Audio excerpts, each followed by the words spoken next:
नमस्कार। आज हम एक बहुत ही ज़रूरी सवाल पर बात करने वाले हैं, खासकर आप जैसे भावी शिक्षकों के लिए। सवाल यह है कि क्या क्लास में सभी स्टूडेंट्स के साथ एक जैसा बर्ताव करना ही हमेशा सही होता है? आज हम लैंगिक समानता और न्याय संगतता यानी जेंडर इक्वालिटी एंड इक्विटी के बीच के फ़र्क को समझेंगे। ये एक ऐसी सोच है जो शायद आपके क्लासरूम को देखने का नज़रिया ही बदल दे।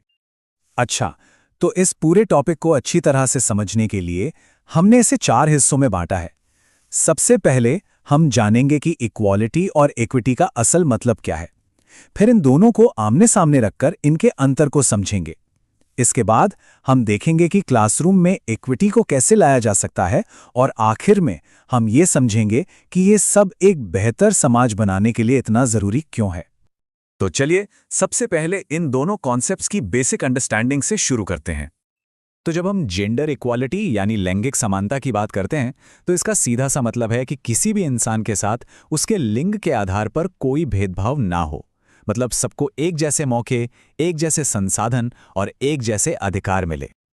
और अब बात करते हैं जेंडर इक्विटी की यानी लैंगिक न्याय संगतता की। और यहीं पर बात थोड़ी और गहरी हो जाती है। इक्विटी ये मानती है कि हर कोई एक ही स्टार्टिंग पॉइंट से शुरुआत नहीं करता। इसका मतलब है निष्पक्ष होना। और कभी-कभी निष्पक्ष होने के लिए हमें ये देखना पड़ता है कि समाज में कुछ लोगों को पहले वो मौके नहीं मिले जो दूसरों को मिले, और उस कमी को पूरा करने के लिए उन्हें थोड़ी ज़्यादा मदद देनी पड़ती है।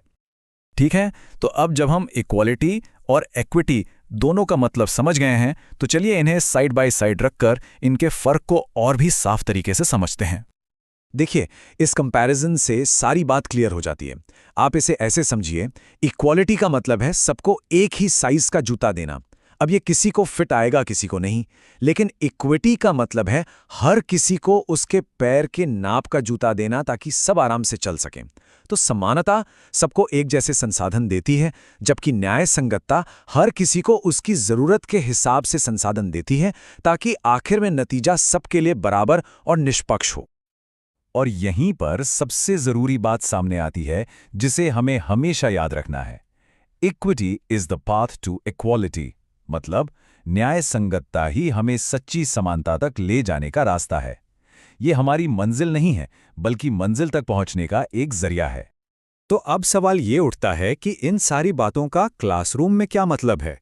एक टीचर होने के नाते हम इसे प्रैक्टिकली कैसे अप्लाई कर सकते हैं? देखिए, एक शिक्षक के तौर पे हमारे पास सच में एक इक्विटेबल माहौल बनाने की ताकत है। इसका मतलब है कि हमें अपनी क्लास पे नज़र रखनी होगी। कहीं अनजाने में कोई बायस तो नहीं हो रहा? हमारा करिकुलम, हमारी किताबें, क्या वो सबको इंक्लूड करती हैं? और सबसे ज़रूरी, क्या हम हर बच्चे की यूनिक ज़रूरत को समझकर उससे सपोर्ट दे रहे हैं?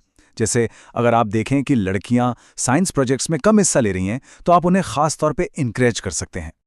अल्टीमेटली सब कुछ टीचर की अवेयरनेस पर आकर टिक जाता है। आप जो पढ़ाते हैं, जैसे पढ़ाते हैं और बच्चों से जैसे बात करते हैं, यही छोटी छोटी चीज़ें तय करती हैं कि आपका क्लासरूम एक बेहतर, बराबरी वाला माहौल बना रहा है या पुरानी गलतियों को ही दोहरा रहा है। पर एक टीचर का काम सिर्फ क्लासरूम तक ही सीमित नहीं होता।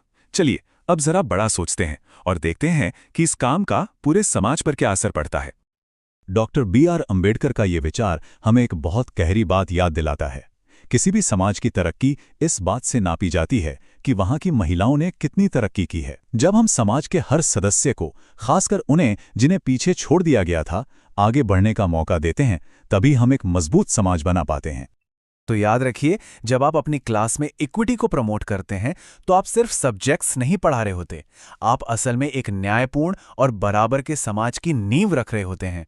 आप आने वाली पीढ़ी को एक बेहतर भविष्य के लिए तैयार कर रहे हैं। तो अब आखिर में मैं एक सवाल के साथ आपको छोड़ना चाहता हूं। एक भावी शिक्षक के रूप में एक न्याय संगत क्लासरूम बनाने के लिए आपका पहला कदम क्या होगा? सोचिए इसके बारे में। जरूरी नहीं कि ये कोई बहुत बड़ा कदम हो सकता है ये बस अपनी लाइब्रेरी के लिए एक ऐसी किताब चुनना हो जो स्टीरियोटाइप्स को तोड़ती हो, या बस ये तय करना हो कि आप क्लास में हर बच्चे से सवाल पूछेंगे, क्योंकि हर छोटा कदम ही एक बड़े बदलाव की शुरुआत होता है। हमारे साथ जुड़ने के लिए आपका बहुत बहुत धन्यवाद।